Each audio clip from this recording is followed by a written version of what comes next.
Hello everybody, this is Iftikhar Ahmed. आज हम पढ़ेंगे motion of rocket. In the last class we have studied, हमने पढ़ा था सिस्टम ऑफ वेरिएबल मास और सिस्टम ऑफ वेरिएबल मास पर न्यूटन के लॉज को कैसे अप्लाई करते हैं. When the mass is constant we know how to apply. But in the last class we have learn, हमने सीखा अगर किसी सिस्टम का मास समय के साथ टाइम के साथ चेंज होगा तो उस सिचुएशन में हम न्यूटन का सेकेंड लॉ कैसे यूज करेंगे. सो आज की क्लास में हम वही कॉन्सेप्ट को और ज्यादा डिटेल में पढ़ेंगे. उस कॉन्सेप्ट को हम मेनली यूज करेंगे टू अंडरस्टैंड, समझने के लिए मोशन ऑफ रॉकेट. वीडियो को लाइक करें, सब्सक्राइब करें और अपने दोस्तों से शेयर करें और हाँ, कमेंट करना ना भूलें. तो चलिए देखते हैं मोशन ऑफ रॉकेट को हम कैसे समझ सकते हैं by using Newton's loss of motion. So this is the rocket. Rocket के अंदर जो फ्यूल होता है वो सिर्फ एक पर्टिकुलर चैम्बर में स्टोर होके नहीं होता है, वो डिफरेंट चैम्बर्स पे स्टोर होके रहता है. क्योंकि अगर हम एक सिंगल चैम्बर यूज करेंगे, रॉकेट के अंदर जो फ्यूल होता है वो ना कि एक सिंगल चैम्बर में स्टोर होके डिफरेंट चैम्बर्स में स्टोर होता है. वो इसलिए अगर हम एक सिंगल चैम्बर यूज करेंगे टू स्टोर द फ्यूल, हमें ये सारे चैम्बर का वेट रॉकेट के साथ ले जाना पड़ेगा. Okay, but if we use different chambers for fuel, अगर इस चैम्बर का फ्यूल खत्म हो जाएगा तो हम इस चैम्बर को रॉकेट से डिस्पैच कर देंगे, अलग कर देंगे. क्योंकि हम इस पैच के, इस कंटेनर के, इस चैम्बर को रॉकेट से अलग कर दिए, रॉकेट का मास जो है डिक्रीज हो जाएगा. क्योंकि रॉकेट का मास डिक्रीज हो गया, पहले तो फ्यूल भी है, फ्यूल डिक्रीज हो रहा है तो रॉकेट का वेलोसिटी इंक्रीज होगा. और दूसरी चीज ये, अगर चैम्बर का फ्यूल खत्म हो जाए तो चैम्बर को भी छोड़ देंगे तो और वेलोसिटी मिल जाएगी रॉकेट को. इसीलिए डिफरेंट चैम्बर्स में स्टोर करते हैं रॉकेट का फ्यूल, ना कि एक सिंगल चैम्बर यूज करें. ओके, इन चैम्बर्स में लिक्विड फ्यूल भी यूज कर सकते हैं, हम सॉलिड फ्यूल भी यूज कर सकते हैं. लिक्विड फ्यूल में हम यूज करते हैं लिक्विड हाइड्रोजन और लिक्विड पैराफाइन. इन चैम्बर्स में हम स्टोर कर देते हैं. यू सी, हमें फ्यूल के साथ साथ ऑक्साइडर भी लेते हैं. ऑक्साइडर वो होता है जो बर्न करने में हेल्प करता है. लाइक ऑक्सीजन हमें हेल्प करता है बर्न करने में किसी भी चीज को. यहाँ पर जब हम स्पेस में जाएंगे, वहां पर तो एटमॉस्फेयर नहीं होगा, तो वहां पर बर्न करने के लिए आप क्या यूज करोगे. वी नो दैट अगर आपको किसी चीज को जलाना है तो हमें ऑक्सीजन का रिक्वायरमेंट है. चलो हम अर्थ के एटमॉस्फेयर के सरफेस तक तो वो चीज मैनेज कर ले सकते हैं क्योंकि we have the earth atmosphere with us. But जब अर्थ का एटमॉस्फेयर खत्म हो जाएगा, वहां पर आप कहां से लाओगे oxygen to burn the fuel. तो इसीलिए इन चैम्बर्स में हम ऑक्साइडर भी साथ में रखते हैं. ऑक्सीजन हो गया, नाइट्रोजन होगा, इन सारी गैसेस को हम यूज कर सकते हैं as a oxidiser to burn the fuel. So जो ये बॉटम में होता है ये होता है chamber, combustion chamber. Combustion chamber में फ्यूल बर्न होता है. फ्यूल बर्न होने के लिए हमें पहले स्टार्ट में इंजेक्ट करना पड़ता है गन पाउडर. हम जब गन पाउडर इंजेक्ट करते हैं कंबर्शन चैम्बर में, फ्यूल बर्न होना स्टार्ट होता है और इन नैरो नोजल से जो गैस बर्न हो गई है वो बहुत सारी एक इंटेंस हाई प्रेशर क्रिएट करता है ये कंबशन चैम्बर में. वो गैस एक हाई स्पीड, हाई वेलोसिटी से इन नैरो नोजल से बाहर निकलती है. इन नैरो नोजल से वो गैस जो है बाहर निकल जाती है. द इनिशियल, हम यहां पर मानेंगे the mass of the rocket, the capital M is the mass of the rocket. और with this frame, this is my frame of reference. This is my frame of reference. With respect to this frame of reference, इस frame of reference के हिसाब से the rocket is having velocity v in upward direction. Okay, that is the velocity of rocket. With respect to rocket के frame के हिसाब से, rocket's frame of reference, ये जो gases बाहर निकल रही हैं इनकी velocity है u. u is the velocity of exhaust gases. ये जो exhaust gases निकल रही है उनकी velocity है u. But with respect to rocket's frame, ना के this frame of reference. Okay.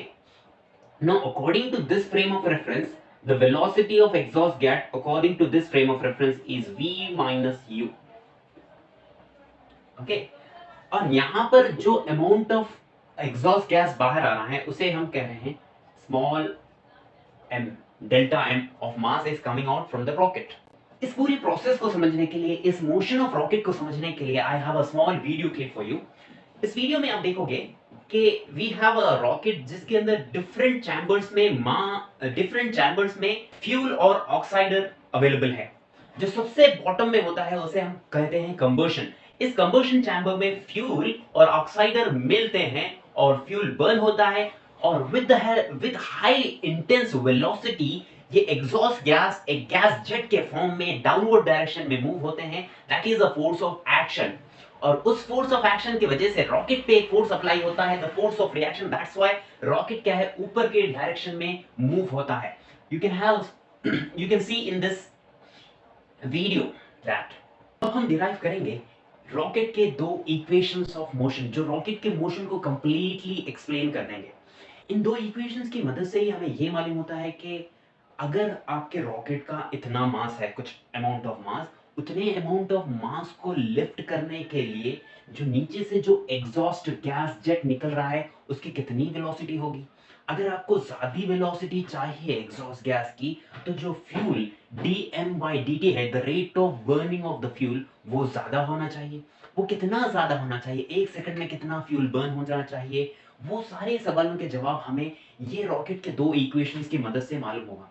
और इन दो इक्वेशंस को डिराइव करने के लिए हम यूज करेंगे Newton's laws of motion. You see, यही है द ब्यूटी ऑफ मैथमेटिक्स। हम सारी चीजें परफेक्टली प्रिसाइजली मालूम करके एक परफेक्ट रॉकेट लॉन्च कर सकते हैं with the help of mathematics. Mathematics हमें सारे मैग्नीट्यूड बताता है कि you have to take this much amount of fuel. अगर आपको इतना डिस्टेंस ट्रैवल करना चाहिए, आपका रॉकेट का इतना एक्सेलरेशन होना चाहिए, इतना फ्यूल होना चाहिए और इतनी वेलोसिटी होना चाहिए गैस जेट की, ताकि वो एक इनफ मोमेंटम क्रिएट करे जो रॉकेट को ऊपर लिफ्ट होने में मदद करे। तो चलिए स्टार्ट करते हैं the derivation of motion of rocket के दो इक्वेशंस। सबसे पहले हमें ये जो गैस जेट है, ये गैस जेट नीचे के डायरेक्शन में एक मोमेंटम से नीचे जाएगी। वो मोमेंटम इक्वल होगा कि कितना, अगर ज्यादा फ्यूल बर्न होगा रॉकेट में तो ज्यादा वेलोसिटी मिलेगी, ज्यादा मोमेंटम आएगा इस गैस जेट को, और ज्यादा वेलोसिटी से रॉकेट ऊपर जाएगा। Okay, so here the momentum of this, the rate of change of momentum of this gas jet, rate of change of momentum of gas jet, that is force on gas jet। जो ये rocket जो exhaust gas का rate of change of momentum होता है, और हम ये भी कह सकते हैं the force on this gas jet, वो इक्वल होता है कितना रॉकेट का मास चेंज हो रहा है टाइम के साथ, multiply with the velocity of the gas jet. This will be equal to dm/dt, the rate of change of mass of the rocket multiplied with the velocity of gas jet, that is v minus u। हम ये equation लिख रहे हैं based on conservation of momentum. जितना momentum यहां पर ये create होगा द रॉकेट गैस जेट, उतना ही मोमेंटम, उतना ही फोर्स इस रॉकेट को अपवर्ड डायरेक्शन में मिलेगा। दैट्स व्हाई वो मोमेंटम कितना आएगा वो डिपेंड करेगा कि रॉकेट का मास कितना अमाउंट से डिक्रीज होगा। Are you getting my point? Now according to the Newton's third law, according to the Newton's third law of motion, this thing, ये टर्म को हम कहते हैं थ्रस्ट। थ्रस्ट एक किस्म का फोर्स है जो रॉकेट को अपवर्ड मूव करता है due to the momentum of this exhaust gas in downward direction. इसको हम represent the thrust with T। So T is equals to dm/dt into v minus u। So this is the force of thrust जो rocket को मिल रहा है due to the exhaust gas. Getting my point? Now rocket के ऊपर कुछ external forces भी act होते हैं रॉकेट के ऊपर ड्यू टू ग्रेविटी। ग्रेविटी ये चाहती है कि रॉकेट को वो नीचे ले आए, तो वो फोर्स होता है mg। क्योंकि ये डाउनवर्ड डायरेक्शन में हो रहा है, so this force will have a minus sign. So the external force which are acting on the rocket is mg। So ये एक फोर्स है जो रॉकेट को अपवर्ड जाने के लिए कह रहा है, और देयर इज अनदर फोर्स, ये फोर्स ट्राई कर रहा है रॉकेट को डाउनवर्ड लेने के लिए, डाउनवर्ड मूव करने के लिए, जो कि ड्यू टू ग्रेविटी आता है। You see from this video, the force of thrust is upward and the force of gravity is in the downward direction. Okay, so the force of thrust will always win if you want to lift off your rocket. Okay, so now यहाँ पर हमें मालूम करना होगा the resultant force acting on the rocket. The resultant force will be पहले the force of thrust plus external force सारे मिलाकर हमें देंगे resultant force acting on the rocket. Force of thrust कितना है, dm by dt into v minus u, and external force is minus mg. So this is the resultant force acting on the rocket. Resultant force acting on the rocket. Now let this be Roman number 1. According to Newton's second law,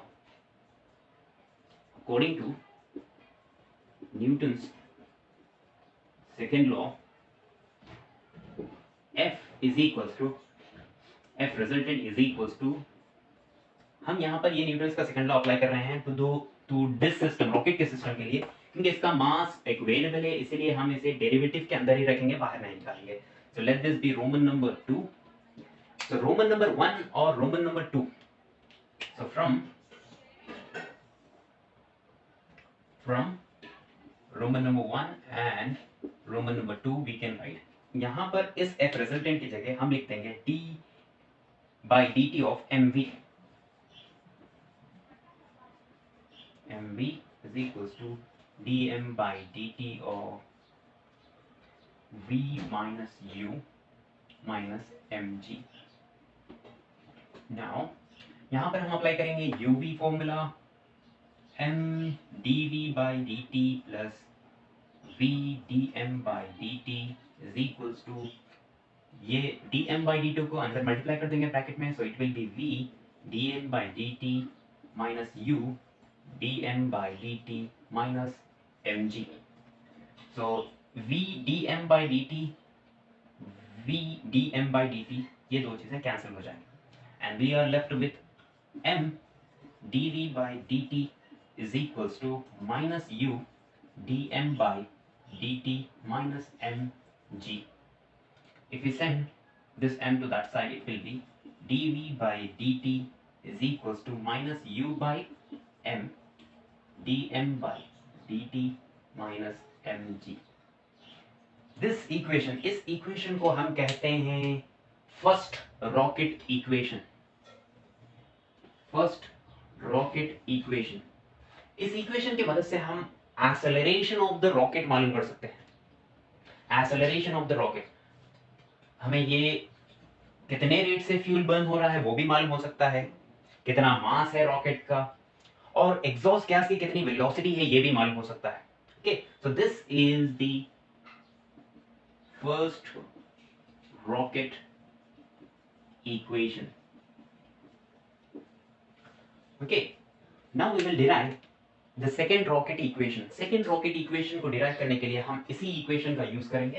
तो I have the equation dv by dt is equals to minus u by m dm by dt minus mg. So ये है rocket की first equation. इस equation को use करके हम derive करेंगे rocket की सेकेंड इक्वेशन को। Okay, so if I send this dt to that side, it will become dv is equals to minus u by m. ये dt और ये dt कैंसिल हो जाएंगे, will be remaining with dm minus mg dt. Now we will integrate this equation. इस equation को हम integrate करेंगे, dv is equals to minus u integration 1 by m dm minus mg. Wait, we have sended this m to this side, so it will be this m will get cancelled out. We will not be having this m here. Now it will be g integration dt. So initially जब हम rocket को launch करेंगे, हम उस time को before the launch we will take the initial time as 0। तो after जब वो कुछ ऊपर चले गया, कुछ वेलोसिटी में है, कुछ मास उसके अंदर का चला गया, तब वो टाइम को हम लेंगे T time. Okay, so initial velocity rocket की हम लेंगे v नॉट, फाइनल वेलोसिटी लेंगे v। इनिशियल मास हम लेंगे रॉकेट का m नॉट, फाइनल मास हम लेंगे रॉकेट का m। सो ये लिमिट्स हम सब्स्टिट्यूट करेंगे here, v naught to v, m naught to m, 0 to t। So after integration dx will give you x, so here it will be v, limits v naught to v is equals to minus u log m, limits are from z m naught to m minus g t, limits are from 0 to t।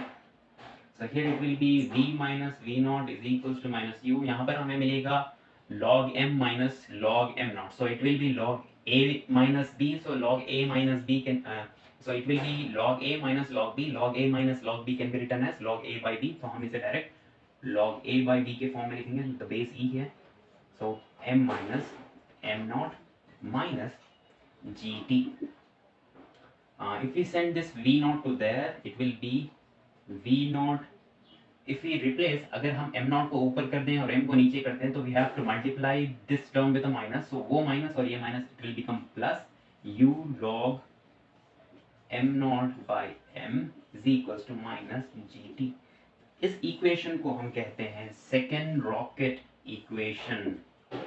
This is the second rocket equation.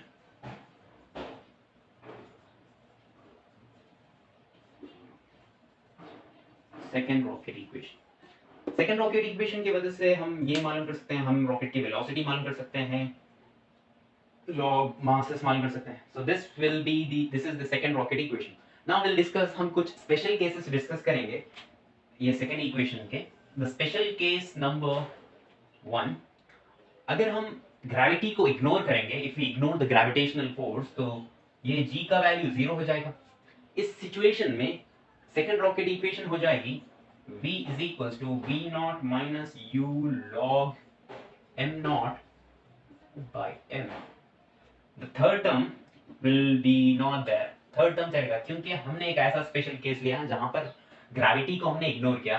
The second case हम initial velocity 0 लेंगे, एक ऐसा case special case discuss कर रहे हैं हम जहां पर कि इनिशियल वेलोसिटी रॉकेट का हम 0 ले रहे हैं। इनिशियल वेलोसिटी अगर 0 लेंगे तो रॉकेट का सेकेंड इक्वेशन कुछ इस तरह लगेगा, sorry here it will be plus, it will be u log m naught by m minus gt। when this is the second rocket equation, जब हम ये मानेंगे कि अगर इनिशियल वेलोसिटी रॉकेट का 0 है, this is the second rocket equation अगर हम ग्रेविटेशनल फोर्स को इग्नोर करेंगे। सो इस इन दो इक्वेशंस का बहुत यूज है to have a perfect launch. एक परफेक्ट लॉन्च के लिए हम इन दो इक्वेशंस की मदद से बहुत सारी चीज़ों के बारे में मालूम होता है कि कितना फ्यूल का रिक्वायरमेंट है, कितना वेलोसिटी होना चाहिए एग्जॉस्ट गैस का, ताकि हमें इतने जो हैवी रॉकेट है इसको एक enough amount of thrust provide हो। ओके, और 1 मिनट या 1 सेकंड में कितना फ्यूल बर्न होना चाहिए ताकि हमें गैस का, एग्जॉस्ट गैस का वेलोसिटी इतना पर्टिकुलर वेलोसिटी मिले। क्या वो जो वेलोसिटी हमें मिल रहा है, इतना फ्यूल अगर हम 1 सेकंड में बर्न करेंगे तो वो इतना एग्जॉस्ट वेलोसिटी देगा गैस को, क्या वो वेलोसिटी इनफ है एक पर्टिकुलर हाई मास रॉकेट को ऊपर के डायरेक्शन में थ्रस्ट देने के लिए? इन सारे सवालों के जवाब हमें ये दो इक्वेशंस की मदद से मिलते हैं, the first equation and second equation. इन दो इक्वेशंस की मदद से ही आज हम परफेक्टली सक्सेसफुली रॉकेट लॉन्च करते हैं, सैटेलाइट्स लॉन्च करते हैं, मून पे गए हैं, मार्स पे से रोवर्स भेजे हैं। यही है इन्हीं दो इक्वेशंस की मदद से, इन्हीं this is the beauty of mathematics. if अगर आपके मैथमेटिकल कैलकुलेशन करेक्ट हैं, so your rocket launch will be perfect। okay, so that's it for today। Video को लाइक करें, सब्सक्राइब करें और अपने दोस्तों से शेयर करें, और हाँ, कमेंट करना ना भूलें। so thank you so much for watching। अगली क्लास में मिलेंगे, बाय बाय।